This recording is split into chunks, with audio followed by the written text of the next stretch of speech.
اعوذ باللہ من الشیطان الرجیم، بسم اللہ الرحمن الرحیم۔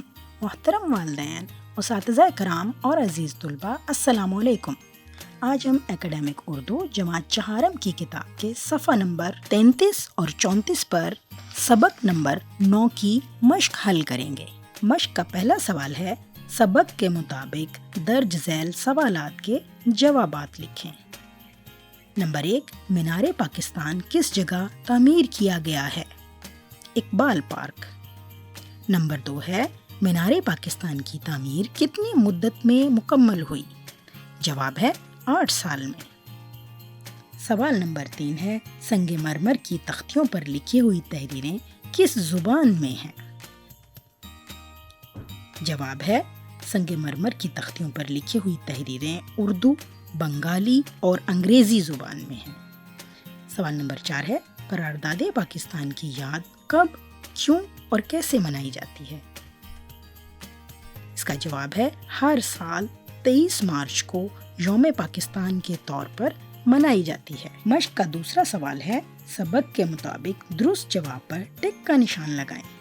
نمبر 1، انگریزوں اور ہندوؤں کی سازش کو انہوں نے اچھی طرح سمجھ لیا تھا۔ اس کا جواب ہے ب۔ علامہ محمد اقبال رحمۃ اللہ علیہ۔ صفحہ نمبر 34 پر مشق کا اگلا حصہ، سوال نمبر 2، مسلمانوں نے لاہور میں بہت بڑے جلسے کا انتظام اس تاریخ کو کیا؟ جواب ہے الف، 23 مارچ 1940۔ تیسرا ہے، ابتدا میں اس مینار کا نام تھا؟ جواب ہے جیم، یادگار قرارداد پاکستان۔ نمبر 4 ہے، مینار کے پہلو ہیں؟ اس کا جواب ہے 10۔ سیکھنے کی 4 مہارتوں میں سے پہلی ہے سننا۔ طلباء انٹرنیٹ سے قرارداد پاکستان کے حوالے سے معلوماتی مضمون سنیں۔ دوسری مہارت ہے بولنا۔ مینار پاکستان کی بناوٹ اور پارک کی خوبصورتی پر 2 منٹ کی تقریر اپنی جماعت کے کمرے میں کریں۔ تیسری مہارت ہے پڑھنا۔ جماعت کے کمرے میں اپنے ساتھی طلباء کے سامنے سبق کے پہلے 2 اقتباس پڑھیں۔ اگلی مہارت ہے لکھنا۔ دیے گئے الفاظ کو اپنے جملوں میں استعمال کریں۔ چبوترے، مطالبے، جد و جہد، غلامی، سازش۔ پیاسا کوا کے عنوان سے ایک سبق آموز کہانی لکھیں۔ مشق کا اگلا سوال ہے، یوم آزادی اس موضوع پر 10 سے 15 جملوں پر مشتمل مضمون لکھیں۔ زبان شناسی۔ حروف عطف وہ حروف جو اسموں یا 2 جملوں کو ملانے کے لیے استعمال ہوں، حروف عطف کہلاتے ہیں۔ مثلاً جان و مال، سادہ اور خوبصورت لباس، تم جا رہے تھے پھر واپس آ گئے۔ درج بالا مثالوں میں اور پھر حروف عطف ہیں۔ چند مشہور حروف عطف یہ ہیں، اور، نیز، بھی، پھر۔ 5 جملے ایسے لکھیں جن میں حروف عطف استعمال کیے گئے ہوں۔ مشق کا اگلا سوال ہے، سبق میں ایسے 5 جملے چن کر لکھیں جن میں حروف جار کا استعمال کیا گیا ہو۔ مشق کا اگلا سوال ہے، درج ذیل اسماء میں سے اسم معرفہ اور اسم نکرہ الگ کریں۔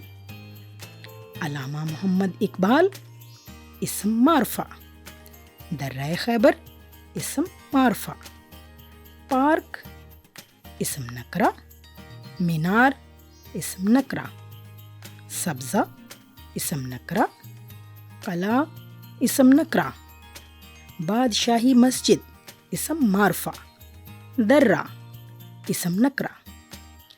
مشق کا اگلا سوال ہے، درج ذیل الفاظ کے متضاد الفاظ لکھیں۔ بڑا، چھوٹا، نیچا، اونچا۔ تعمیر، اس کا متضاد ہے تخریب۔ خوبصورت، اس کا متضاد ہے بدصورت۔ دور، اس کا متضاد ہے نزدیک۔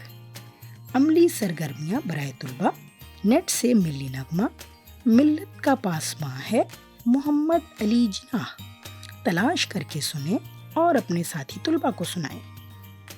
قیام پاکستان کے بعد مسلمانوں کو ہجرت کے دوران جن مشکلات کا سامنا کرنا پڑا، اس حوالے سے اسکول لائبریری سے کتاب حاصل کریں اور اس کا مطالعہ کر کے اس کے چیدہ واقعات طلباء کو بتائیں۔